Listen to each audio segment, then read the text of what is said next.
Hello, familia. This is Jersey Garcia. I'm a marriage and family therapist and work here in Caring Therapist of Broward.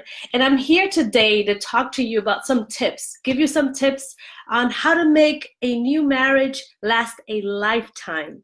I know that you've been hearing recently some tips on how to deal with anxiety when you are getting ready to get married, but also some nutrition tips as well, and also some tips on how to manage your anxiety when you're dating. So today I wanted to follow on those tracks of those other therapists that also provide services at Caring Therapists of Broward, and give you some tips that will help you make this new marriage, especially for those newlyweds and for those that are getting ready to get married, to make sure or to at least help get that marriage to last a lifetime. So my first tip is to make sure that you prioritize your friendship. I always say to my clients, when I see clients coming in, especially my couples, that friendship is the first thing that goes out the door when we are in a long relationship. We begin to become business partners. And in how do we become business partners? We become business partners in managing the home. So we have to make sure that the children are fed, that we're bringing enough income to pay the bills, and we forget about the friendship that brought us together and got us married in the first place. So my number one tip on making and having that marriage last a lifetime is to prioritize your friendship. And how do we do that? We make sure that we continue to acknowledge our values and our the dreams that we had and that we usually have and that we still have. Sometimes the dreams kind of change a little bit depending on what's going on in our relationship, but that we both acknowledge our values and our dreams, especially when we are in conflict, when we're not getting along. Sometimes I see couples that might say, well, you know, that my wife is always giving and giving and giving. She's always giving all this time to special charities or giving her time for free, being basically of service.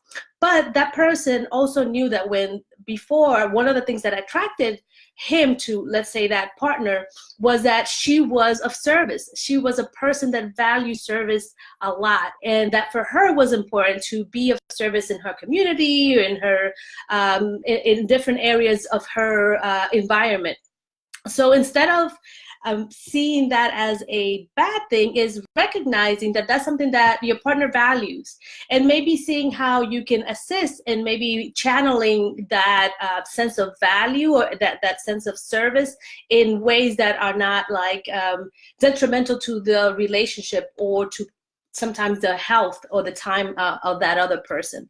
So always prioritize your friendship. Don't forget that you were friends before you were married and became business partners in managing the home. So prioritize your friendship. It's totally very, very, very important. The second tip that I have for you is to make sure that you embrace healthy conflict.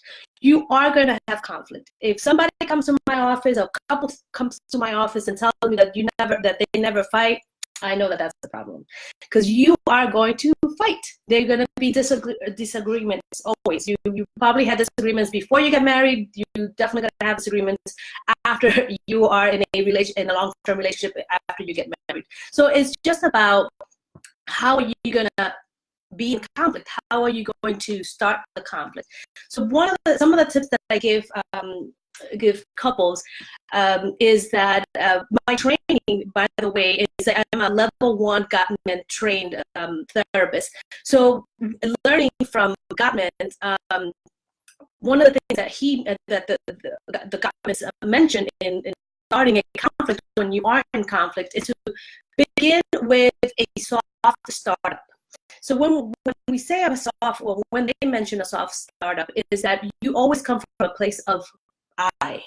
It's not, we don't try to generalize, try to be and say you always, you never, but more of like I recognize that this is happening, or I feel this way, or seeing how the situation is unfolding, it's making me feel this other way. So coming from a place of you owning basically the conflict and not generalizing, will basically set up a soft startup. And what does a soft startup also implies is that you're creating safety for the conflict to happen. Because what the last thing you want to do is to scare off the other person from conflict, or to get the person defensive in conflict. Because when that happens, that person is never gonna hear you out, because they're just waiting to protect themselves, either by running away and saying, I can't hear this is too much, or ignoring that there's something going on, or that you're wanting to have a conversation, or the person just getting defensive. Especially when we start with, you always do something, you always do that, you never do that. That's red flag right there. The person immediately is going to try to defend themselves and not try to have a conversation to deal with the conflict and resolve the conflict. Another thing that you can also do with in making sure that you are engaging in healthy conflict is that you notice or be aware of bids for repair that your partner might be providing you. Sometimes we get heated in a conversation, or we're having an argument and it gets really heated. Maybe one of the partners, and usually a man does this, not all the time, but a man might say a joke, or might point something out that he, thinks is funny. And sometimes what we see on the other side is that the wife gets totally annoyed, feels disrespected, feels that he is not really listening to me. Look at you, now you're throwing in jokes on top of the whole situation that's happening, when it's just a bit that the other person is giving you to be able to soften the conversation, so we can continue to have the conversation, but to kind of like break the heat. Sometimes we get so, the argument gets so heated up, and people are getting just are losing sight sometimes of even what we're really fighting about, or we're really arguing about.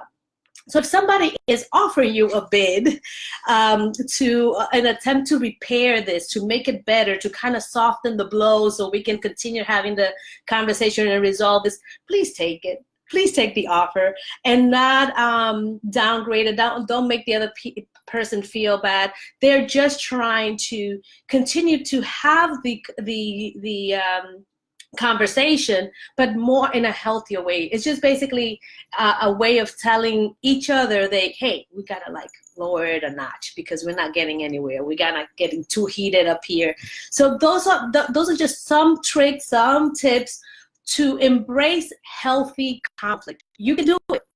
You're gonna have conflict in your relationship. Just make sure that it's healthy. There's also know that there's gonna be some things that you're not gonna be able to resolve. There's gonna be some conflicts, some things that you're not gonna agree on, and sometimes you're gonna have to come to the consensus that we agree to disagree, and that this is not about who's right or who's wrong, or how many, or tallying up. Like, last time I gave in, and this time it's your turn to give in. We can't be tallying up who gave in last time and who's going to give in this time. That's not how it can work, because if we start taking account and start making points or taking points, it's always going to be uneven. A relationship is not about equality, it's about equity. So that's something to always remember. And lastly, one thing that the last tip that I have to make sure that relationship, that new relationship, that new marriage lasts a lifetime, is that honor connection. Honor, if anything that I said today you forget, this one is very important.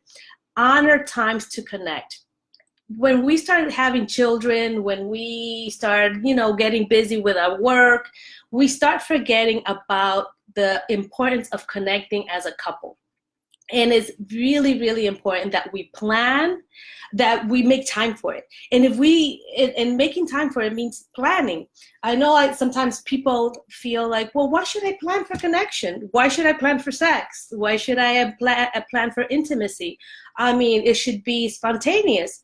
But if you remember well, when you were dating, you will kind of agree on, you were going to meet on a Saturday at 7 o'clock. You want to go to a restaurant or someplace. So you plan times to connect. So why stop doing it when you are married? When you are married, that's even when you have to take it up a notch and make sure that that's center, that you put that as the center in your marriage, that you have to find times to connect. And that's connecting outside of family, of children, outside of your friends as well, outside of colleagues, outside of home. It's a time for just you two to connect. To talk about how you're feeling, how you're doing, to be able to emotionally support each other, physically support each other. So make sure that you make time to connect. So those are my 3 tips for making this new marriage last a lifetime. So just to repeat them. The first one is to prioritize your friendship. Don't let that go. Friendship first. Second is to embrace healthy conflict. And the third is to honor connection. Always make time for it. I hope these tips were helpful for you. I can't wait to see you at Caring Therapists of Broward. We're here to help you be able to have a relationship where you can feel that you're having your most honest, your most happy, and most connected relationships. Take care, and I see you next time. Bye-bye.